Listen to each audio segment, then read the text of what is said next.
we're going with a teaspoon, heaped teaspoon of ginger, a heaped teaspoon of garlic. Now this is some Scotch bonnet hot pepper sauce that I got from Barbados, so I'm going to use this in my marinade, overnight marinade, and I'll use some fresh Scotch bonnets in my pepper mix. So if you want to use, I'm going to use about a teaspoon. That's really hot, that is. But if you want to use just normal hot pepper sauce or chopped Scotch bonnets, it's completely up to you, whatever you like. Then black pepper, don't be shy. Smoked paprika, because I just love it so much. Oh.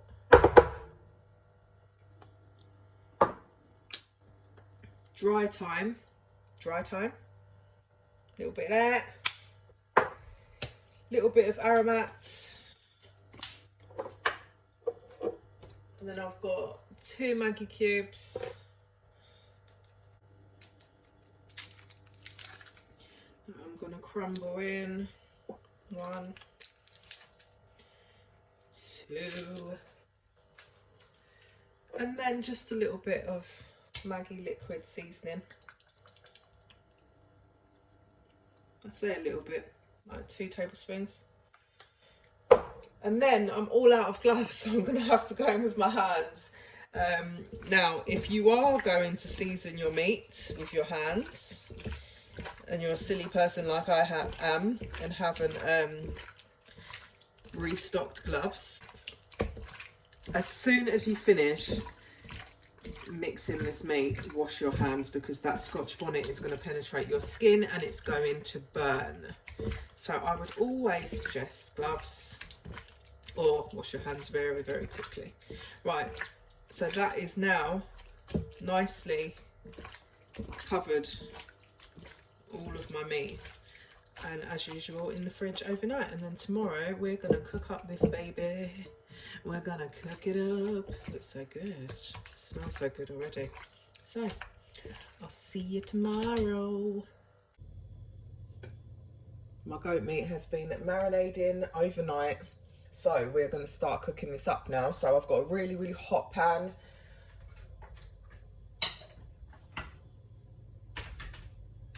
A little bit of fry to the light, not too much. I'm going to try and keep this as low in fat as possible, so there won't be any palm oil going into this. This isn't a traditional jollof, this is how I cook it, so I don't want anyone trying to come for me telling me this is not the correct way. This is my way, okay? Right, so 1 whole onion. Now I've sliced it up, but if you want to dice, that's fine. I just like onion, so I like the bigger the better for me. So cook this down and give it a really good colour.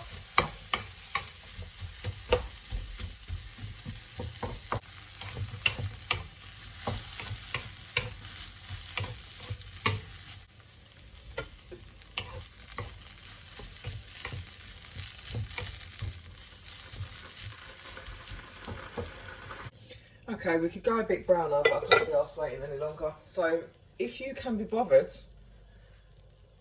to go a bit longer, then fair play to you, but I can't be arsed. So I'm going to go in with the goat meat that has been in the fridge overnight, smelling real good.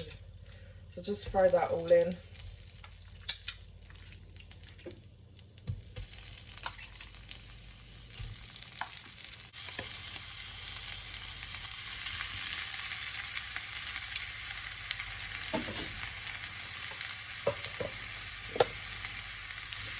Mix that up.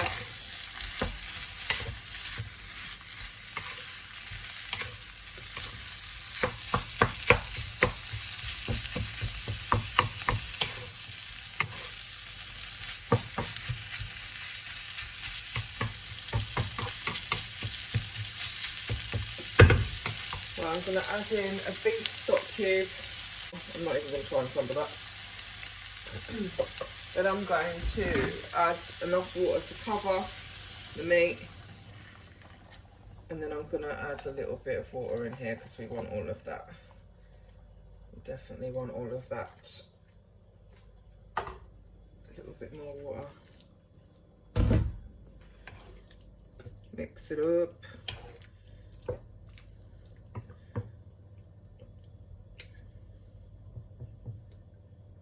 Okay. Then I'm going to add some thyme.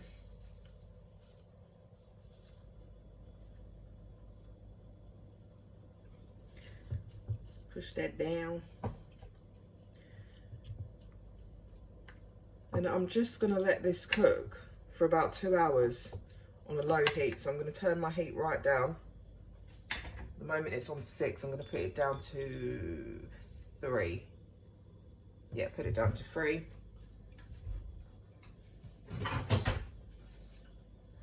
Cover it with a lid. Leave it for 2 hours. Give it a check after an hour and a half. Just make sure the liquid isn't going down too much. If it is, you can just top it up a little bit, not too much. Yeah, so cook it for 2 hours or until tender. Lid on.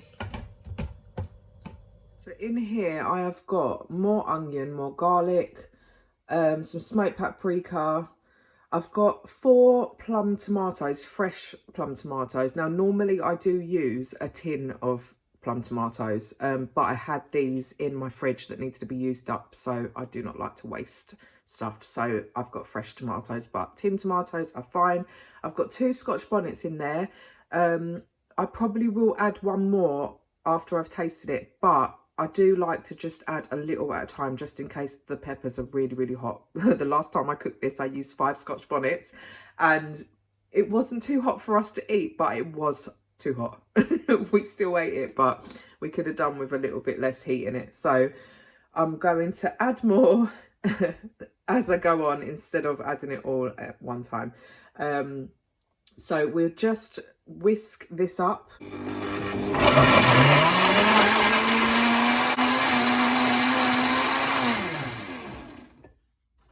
That is whisked up nicely. I'm going to add some tomato puree.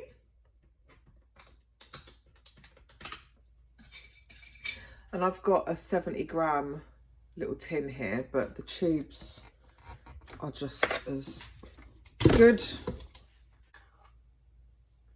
Let's put that all in there.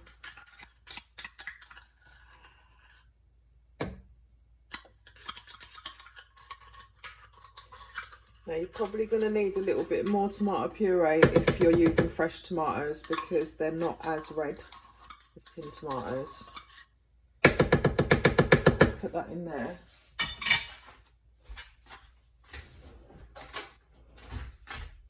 Let's just taste a little bit of the mix for heat.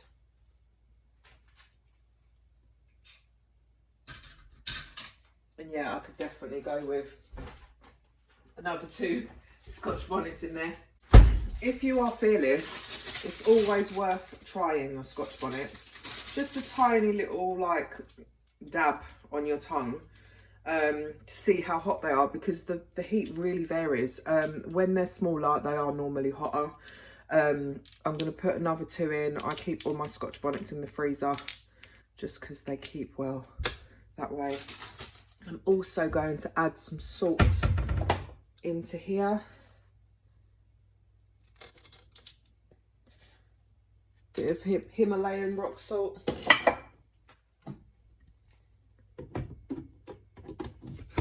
And then back on.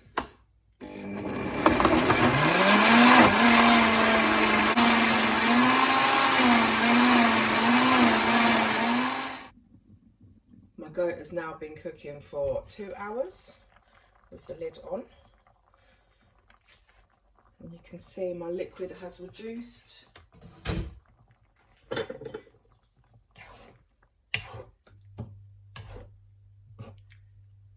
Now at this stage I'm going to add my pepper mix, but I'm going to try and remove carefully these thyme twigs because I just don't like them in there. They've done their bit now. They will probably, well, they will flavour the rice even more, but I just prefer picking mine out before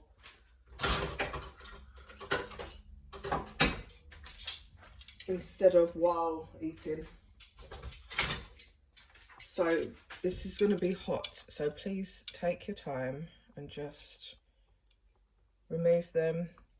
I'm just extra. You do not need to remove these if you don't want to. If you want to remove them while you're eating the rice, that's fine.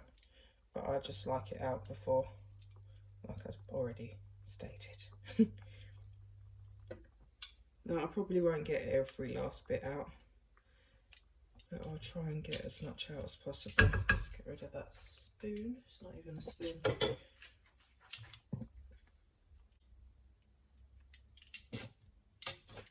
Right, I think that's most of it out. I probably left a little few strays there, but oh, there's one.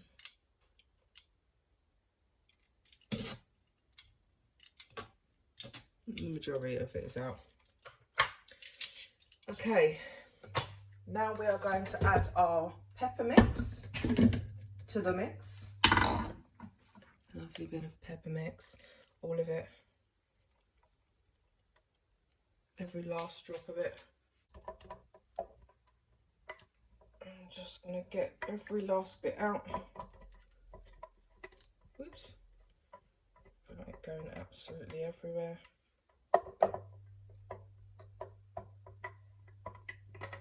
Right, there's all my pepper mix in. I am actually going to add a bit of water in there because you can see there's a bit in there we don't want to waste. There's the little last bits of that going in. So we're gonna give it a good old mix up.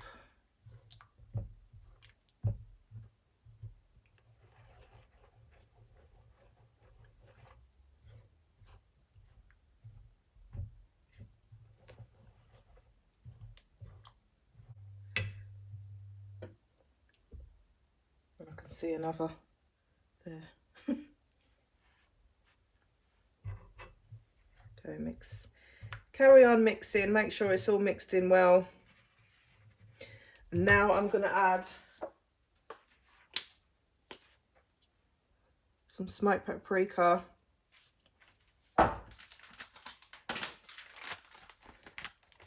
some curry powder, if I can get it out of the bag, that is.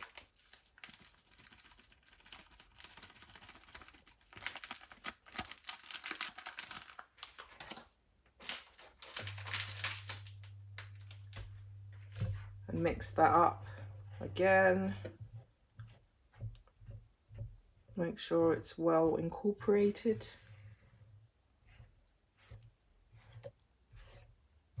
Okay. Oh, I can see another piece of thyme. I'm getting obsessive with it now. Okay. Oh, there's another bit. Oh, blimey. I can see. Alright, I'm going to stop now.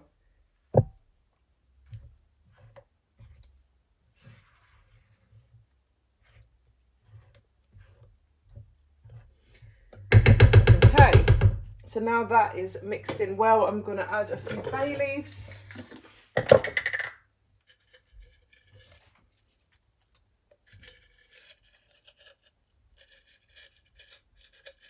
One more for luck. Pop them under. And then I'm going to let this cook for another half an hour with the lid off, just to reduce slightly because there's too much liquid in here at the moment. So just give it another half an hour. Take that spoon out. Why do I keep calling it a spoon? My jollof has been cooking for about 35 minutes. My sauce is reduced. I just want to check that my meat is nice and tender. Let's have a quick look-see.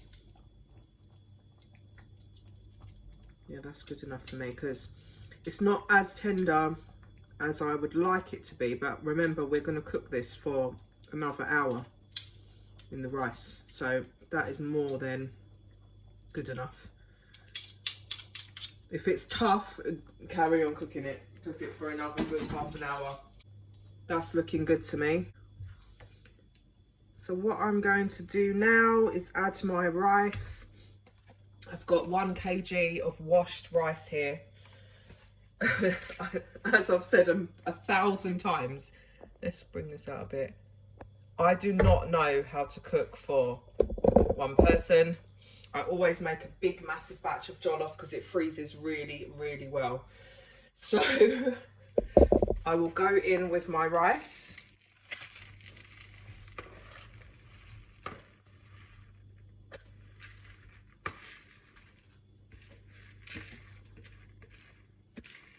I'm just going to carefully, without getting rice everywhere, mix this all in. Right, just make sure you're well mixed. Took me a while to get there. And this is unlike rice and peas where you have like a thinner liquid. This is quite a thick liquid that you're gonna have in this jollof. And this is generally what I do. I just make sure it's mixed and then smooth it down. Smooth it down.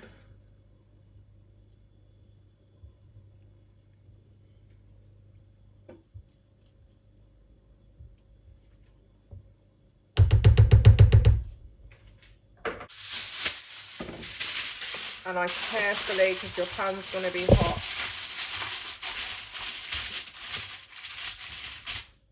put a foil lid on, just to ensure, let me just move this around slightly, just to ensure we get a proper steam, airtight seal going on, so nothing can escape.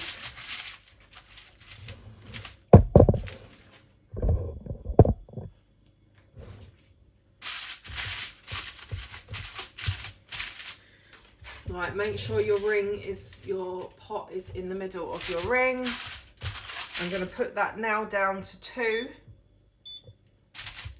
which is pretty low.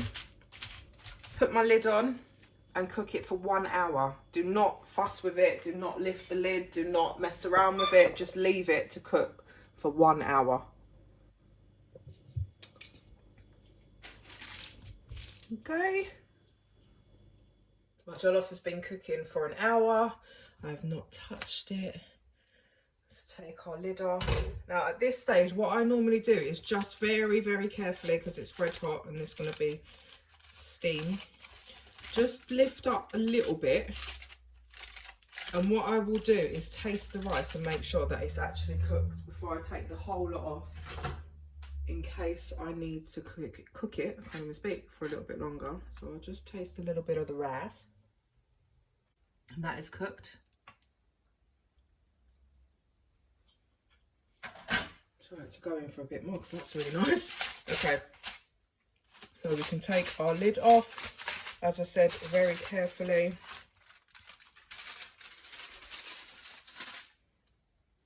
And then just start mixing this up.